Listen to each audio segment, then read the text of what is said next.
Hi, Dr. Anita here, and welcome back. We've been looking at the area of our personalities, and this tends to come from the front part of our brain, which opens up functioning, adapting, and adjusting. And how you and your family members are individually and uniquely wired will help us to understand what do we need to do to adapt and adjust to our everyday in the midst of this current crisis. Today we're going to look at factor number 2, which is conscientiousness.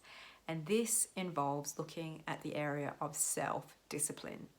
At the higher end of this particular spectrum, we will tend to see ambition, goal-driven and hard-working people.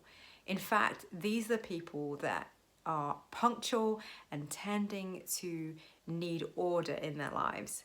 But at the lower end of the spectrum, you will see people who aren't needing any of those things and tending to be a bit more free-flowing, spontaneous, and actually at times a bit more impulsive and giving in to those impulses rather than operating in the self-discipline. So, what does that mean in our current everyday in this moment right now? Well, if you're in the higher end of the spectrum, then it's really tricky because your workplace is likely your home.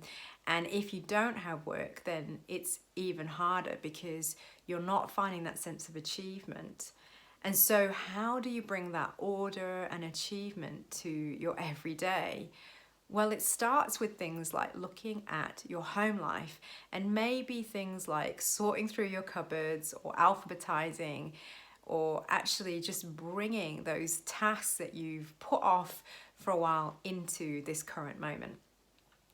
The tricky thing about being in the higher end of this particular range is that you may well flip into perfectionism, and as a result you may start to feel idle and a little bit worthless or even messy because you're not achieving as high as you usually would want to.